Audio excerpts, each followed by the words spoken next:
All right, we are reading Nate Saint on a Wing and a Prayer by Janet and Geoff Benge. We are on chapter 10, titled Raising the Roof.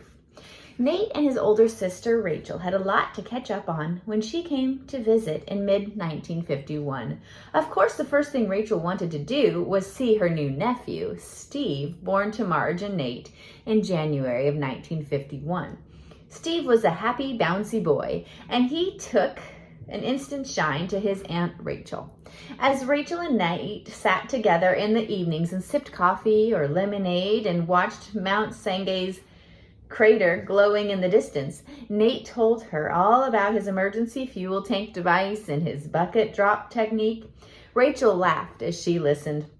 Nate hadn't changed much from the little blonde boy back in Huntington, Pennsylvania, full of dreams and schemes. Rachel, in turn, told Nate all about her decision to become a Bible translator and about the 2 years she had worked among the Shellmera Indian tribe in Peru. In 1948, at 35 years of age, Rachel had left the rescue mission in New Jersey, where she had been working successfully with recovering alcoholics, to become a missionary in the Amazon region. Her friends thought she was crazy, but deep inside, Rachel felt a call and a promise from God that centered around one verse, Romans 15:21. The verse said, "Those who have never been told of him shall see, and those who have never heard shall understand." Rachel felt that God was calling her to make contact with a tribe which had never before heard the gospel message. And when she did make contact, she believed they would understand the message and respond to it. After attending Wycliffe Bible Translators' jungle training camp in El Real, Mexico, near where Nate had repaired the crashed Waco biplane, Rachel had moved on to Peru. There she worked with 2 other Wycliffe missionaries, translating the New Testament into the language of the Shellmera Indians. It was challenging work, and Rachel loved it. But rewarding as the work was, somehow she felt it wasn't God's final destination for her. She felt there was another tribe God would lead her to, and there, amid that tribe, she would truly fulfill the promise from the verse in Romans. Nate listened to all she had to say. Then several days later, when he took Rachel up flying with him, he flew out across the jungle before banking steeply to the left.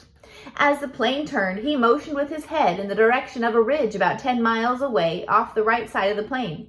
"There's your tribe, sis, just beyond that ridge," he said. He told her the little he knew about the Auca Indians, but Rachel was hardly listening. Somehow she knew beyond a doubt that they were the people God was calling her to. She didn't know how it would happen because Wycliffe Bible Translators didn't even work in Ecuador, but she knew God would arrange it. When Rachel returned to Peru and the Shellmera Indians, she went back with a new excitement for all God had planned for her in the future. By the time 1952 rolled around, Nate and Marge had been stationed at Shellmera for 3 years, and it was time for them to take an extended break. MAF sent Bob and Keitha Wittig to take their place while they were away. After the Wittigs had settled in and Nate had oriented Robert to jungle flying and the locations of the various mission stations scattered across the Orient, Nate and Marge gathered up 3-year-old Kathy and 1-year-old Steve and headed for the United States, where the kids would meet their grandparents for the first time. Back in the United States, the Saints moved into a cottage on a missionary housing compound in Glendale, California. Grandma and Grandpa Ferris, Marge's parents, moved into a house nearby. They, of course, were excited to be near their grandchildren.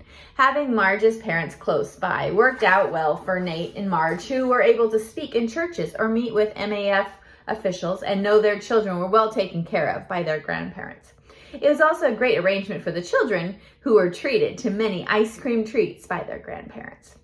Their time in the United States rolled by quickly. Nate and Marge had many invitations to speak at churches across the country.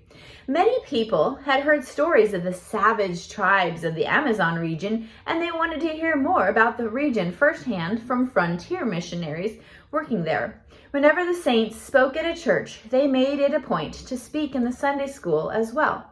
Nate and Marge both knew how important it was for young people to understand that God had a plan for their lives. When Nate and Marge were not speaking at churches, Nate worked on new safety features for jungle planes. He was able to do this thanks to Granddad Proctor. His grandfather had died before Nate was born, but the money from his will wasn't distributed until 1952, when all his grandchildren came of age. Nate and Marge decided to do 3 things with the money they received. First, they put a little of it away as emergency money in case something happened to Nate and Marge. If something happened to Nate and Marge had to raise the children alone. Second, they used much of it to buy the land around Shellmera, which they gave to MAF. Lastly, they kept some money aside so Nate could experiment with new safety features. While Nate was busy with his experiments, Marge was out buying enough clothes to last them all until they came back to the United States on furlough again in another 5 years. It wasn't easy deciding what Kathy or Steve would like to wear, or even what size they would be in 5 years, but Marge guessed as best she could. Nate kept in regular contact with the Wittigs at Shellmera. The Wittigs were doing a fine job, but they were amazed at how much work Nate and Marge had to do. They understood why after 3 years the two of them needed to take a break. They wrote to Jim Truxton and told him the work of MAF and Shellmera. It told them it was too much for one couple to do all by themselves. As a result, by the time Nate and Marge were ready to return to Ecuador in the spring of 1953, MAF had decided to send another couple to Shellmera to work with the Saints. This also meant that another airplane was needed. Nate helped MAF choose a Piper family cruiser for the job. The Piper cruiser had longer wings than the Pacer, which meant it could land on shorter airstrips. Nate thought it would be perfect for jungle flying. Nate was very pleased with the way the Piper cruiser performed as he flew his family across the United States from California to Huntington, Pennsylvania. He landed at the same airstrip where Sam had taken him up for his first flight 23 years before. Sam and most of the family were waiting for them at the old house. It was a proud moment for Nate to introduce his 2 children to all their aunts, uncles, and cousins. Of course, their time together went by too fast, and before long, Nate and a co-pilot from MAF were headed south over Mexico toward Ecuador in the Piper cruiser. Marge and the children followed later by commercial airliner. 7 days later, Nate flew over the patch of cleared Ecuadorian jungle he called home. He was glad to get back. As he circled the landing strip, he could see Bob and Keitha Wittig waving enthusiastically to him. It wasn't long before he was sitting in his own living room sipping lemonade and listening to Bob tell the story of his unfortunate adventure. Just several days before, Bob had been delivering a load of building materials to the Dos Rios missionary base. He was hurtling down the Shellmera airstrip at full throttle for takeoff when a huge dog began racing across the airstrip toward the plane.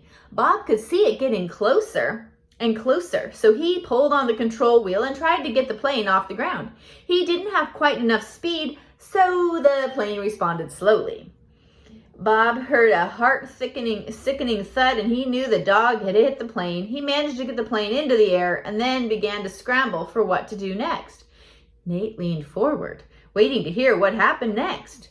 Bob went on. He knew the dog must have collided with the landing gear, so he would have to make an emergency landing and check it out. The most important thing to do before making the emergency landing was to make the plane as light as possible.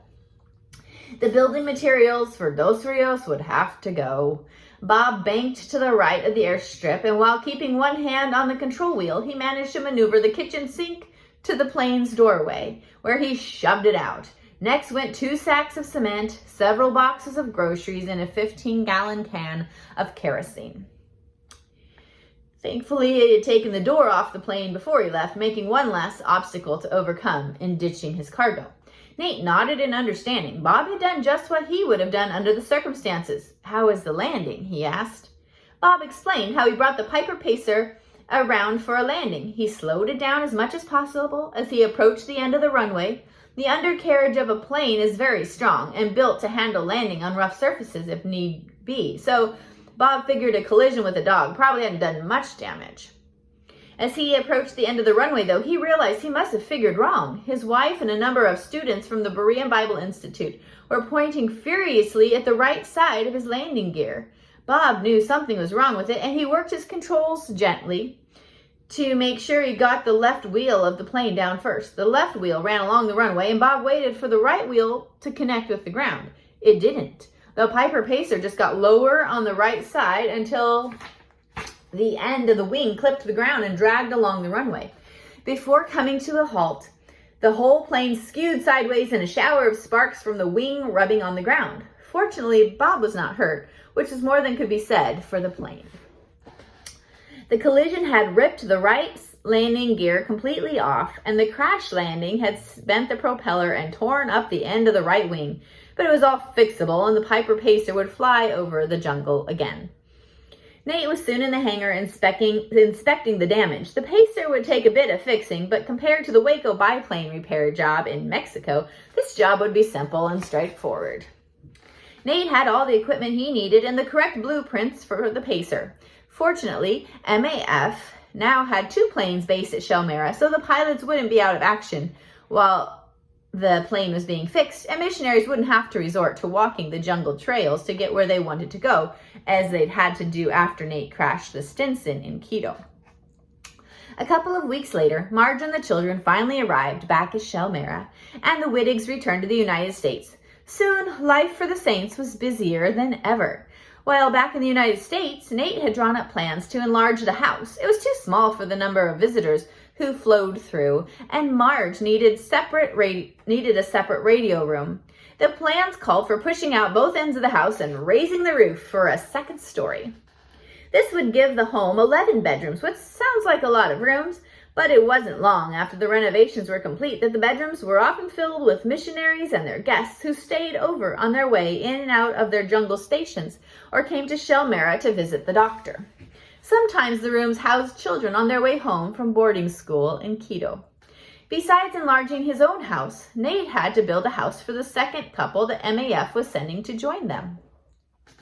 The days were busy for Nate because he also had his regular rounds of the missionary stations to make by plane.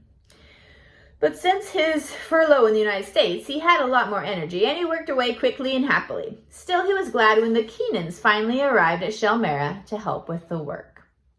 Johnny and Ruth Keenan were the perfect couple to work with Nate and Marge.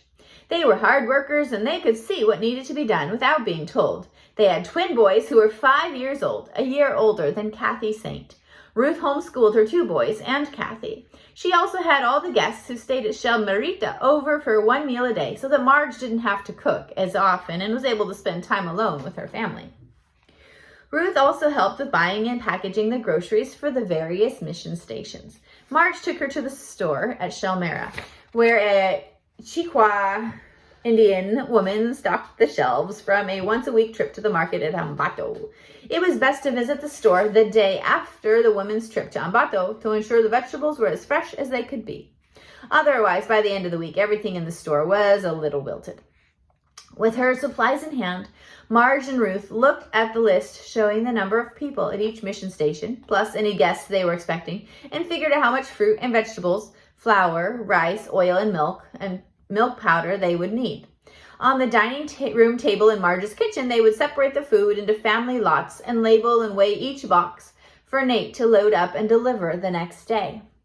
Marge would enter the cost of each family's groceries into a black ledger and then bill each family at the end of the month. Johnny Keenan was an excellent pilot, and it didn't take him long to learn the art of jungle flying. Like Nate, Johnny wasn't a man to take any chances, so the two of them got along well. It took only a couple of weeks for Nate and Marge to wonder how they'd ever managed without the Keenans to help them. Together, they were responsible for serving 27 missionary families. That was a big increase from the 6 families Nate had started out serving in 1948. And more stations were being established in the jungle all the time. About this time, Nate got a letter from Rachel, who was back working among the Chapras Indian tribe in Peru. Rachel wrote about her conversations with Chief Tariri of the Chapras and her attempts to convince him that headhunting was wrong. But he didn't seem to listen to what she said. Still, the two of them became good friends. Rachel had also kept busy with her 2 Wycliffe co-workers translating the New Testament into the Chapras language.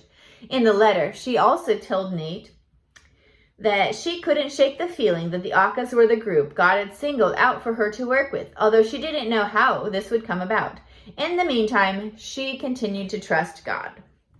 Amazingly, things began to work out, though perhaps not as quickly as Rachel would have liked. At a Wycliffe Bible translators meeting in Peru, Cameron Townsend, the founder of the mission, announced that Wycliffe had been invited by Ecuador's president Velasco Ibarra to begin working in the country. Ibarra realized that someone had to help the Stone Age tribes who lived in the jungle of the Orient to enter the 20th century. Christian missionaries, the president noted, seemed to be the only ones who were brave enough to try. By February of 1955, Rachel was back at Shellmera. Her first priority was to see Nate and Marge's new baby boy, Philip, who had been born right after Christmas. Big sister Kathy eagerly showed her Aunt Rachel exactly where Philip slept and how her mother bathed him. Rachel had come from Quito, where, along with a group of Wycliffe Bible translators, she had met with President Ibarra. Nate and Marge wanted to hear all about the meeting. Rachel began by describing what she'd worn to the meeting. Since she didn't have any fashionable new clothes, she decided to wear the red headdress Chief Tariri had given her as a farewell gift. She sewed a black veil onto the front of the headdress, which, according to her, looked very glamorous in its own special way.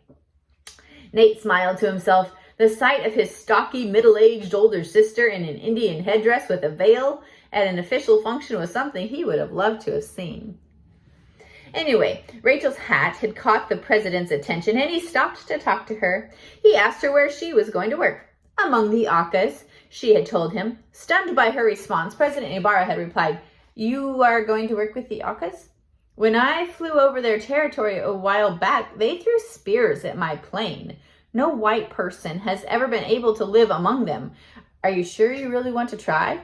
Rachel grinned at Nate. "I don't know what came over me," she said. "I forgot he was the president. I looked him right in the eye and I said, yes, I believe God will make a way for me to do that." Nate patted her on the back. That was his sister, never beating around the bush when she had something to say. He was proud to have her in Ecuador and know that when she finally made it into Auca territory, he would be the one serving her in his plane. Of course, a lot of changes would have to take place before it was safe for a single woman to live among the Aucas. But if Rachel believed that that's where God was leading her, then Nate and Marge would believe right along with her. Within days, Rachel had her first assignment. An Auca girl named Dayuma had been located at a large plantation called Hacienda Iya, to the west of Auca country. Dayuma had fled from the jungle after her father had been killed by another tribal member. She was too scared to return to her people, so for 8 years she had been chopping sugarcane and digging yucca root on the plantation. The owner of the hacienda, Don Carlos Sevilla, a tall man about 60 years old, had allowed Dayuma to stay and work, even though he'd had some bad experiences with other members of her tribe. He bore 6 scars made by razor-sharp Auca spears that were a reminder to him of one particular rubber expedition up the Carreri River into Auca territory. Rachel was thrilled by the way things were working out. She did not need to go into the jungle to learn the Auca language. Dayuma had come out from the jungle. Rachel was also thankful for the kindness of Senor Sevilla, who offered her the run of his house. During the day, Rachel organized her language learning and translation work, and her evenings were spent with Dayuma. It was a perfect arrangement, and one day, she hoped not too long in the future, Rachel would trek into Auca territory to meet and speak with these mysterious people face to face. At least that was her plan. Meanwhile, back at Shellmera, Nate had a challenge of his own.